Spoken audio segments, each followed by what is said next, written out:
welcome back to Alaskan Savage. I was going to cook up the moose testicles, but I could not find them in all the meat after I got home. So we're going to do heart. I've got some moose ribs in here for dinner, but I was going to show people how to I like to do. There's lots of different ways to cook up moose heart, but this is one of my favorites. It really makes a great breakfast, but I don't know how many cups of flour in here. I got a gallon Ziploc bag, but there's probably 3 cups of flour there maybe. I like Johnny seasoning salt a lot. I'm not really measuring, I'm just kind of dumping it in there. It's probably a 1/4 cup of Johnny's. And I got a couple tablespoons of Tony Chachere's Creole seasoning. And I'm going to throw in here probably about 2 tablespoons of granulated garlic. So I'm going to throw a little bit more black pepper in here also. But if you're worried about your seasoning being too salty or not bland, cook a piece. Just there's probably a tablespoon of salt in there, pepper in there. Cook a piece. And then try it out, see if you like it. If it's too salty or too seasony, add a little more flour. I've always got a bag of this in my freezer, so when I get done, I roll all the air out of it. Just open a corner, roll all the air out of it, zip it up, and throw it in the freezer. And it'll last for the whole time you're using it. You can use it for the whole year. Now I've had the heart, it's already sliced up. You might have seen it on the butcher video. I have the heart kind of soaking in some water for about 20 minutes. I've been rinsing it off. Looks pretty good, no standing blood on it. I drain the water off of it.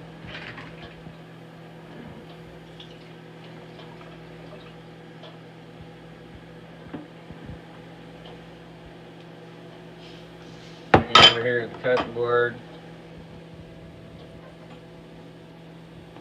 And I'm just going to take these slices of the heart, make strips out of it.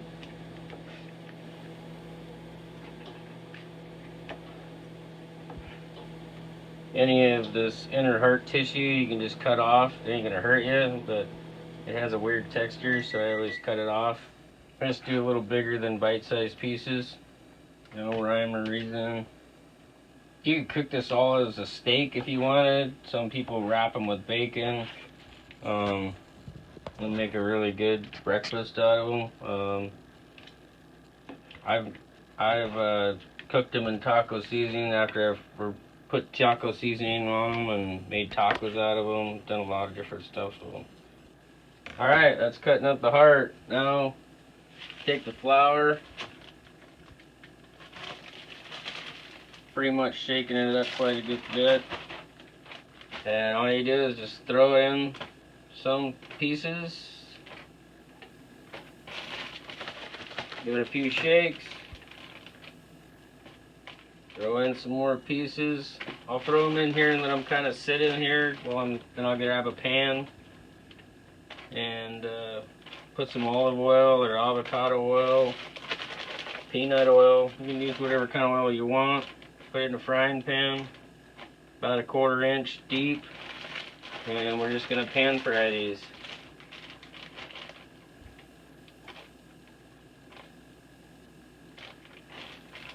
I only have 1 piece of the testicles left out of both of them. I don't know where they went, but I wanted my son to try them and his buddy, but I don't think that's going to happen unless I find them somewhere else hidden away. But that'll be a good start for dinner. And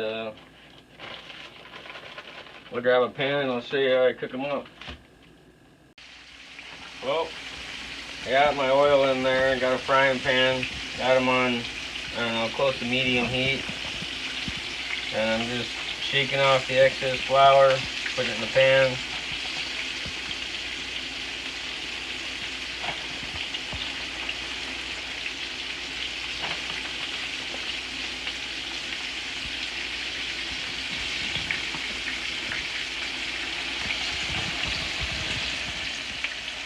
I used olive oil for the oil.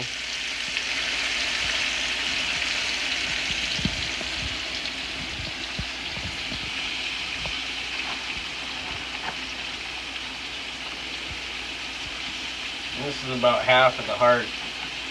Put the other half back in the freezer for breakfast. Some people use corn flour in their mix, which is fine too. I really like this same flour recipe on fried clams. It comes out really good. Or frying fish. This same flour concoction works really good. Then once the air is out, just put it back in the freezer. Alright, well, that's part of frying it. We'll see what it looks like. I also got a plate over here. Just got some paper towels on there, so when I brown these on one side, flip it over. Once I brown them on both sides and cook thoroughly, I'll put them on the paper towel and it'll suck up some of that extra grease that's on them. But stay tuned, we'll pull them out of the pan and give them a sample. Alright, now that you see the blood starting to come out, starting to pump the blood out and a little bit of the protein out of the meat, you want to start turning these. And they should be nice and golden brown. Not all of them are going to be ready. They got different thicknesses, different sizes. But they're starting to pump out the blood pretty good. It makes the flour stick better on that side too. You keep flipping them, and a lot of the flour comes off of them. As they get kind of really bloody, you start flipping them.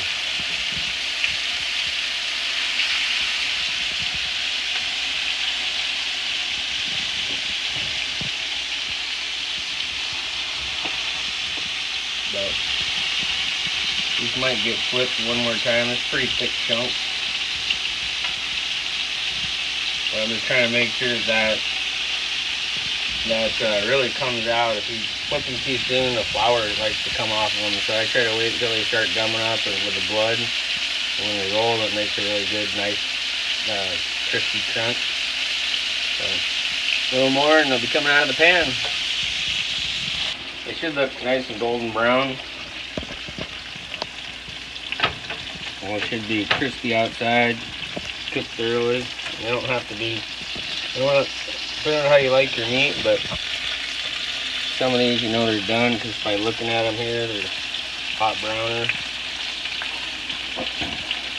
Some of these are still pumping out a little pink, so I'll probably flip those over. I've let them brown just a little bit more, nice and dark brown on both sides. Start pulling them off. I'll even do some of my deer steaks, my meat steaks like this. Sometimes I cook them all in different ways, but anyways, and here's that one piece of testicle. So I'm gonna cook it for my son, but it's nice and soft and mushy when you first get done skinning them. But as soon as you throw heat to them, they really shrivel up and they get a lot firmer. So, if you guys like what you're seeing, please subscribe, please share it, please like it, hit the like button. But just let me know that I'm doing stuff that you guys want to see. So, if you guys got any questions or anything, or would like to see something different, then send me a message. If I can do it, I'll try it. But know where your meat comes from and whack them and stack them.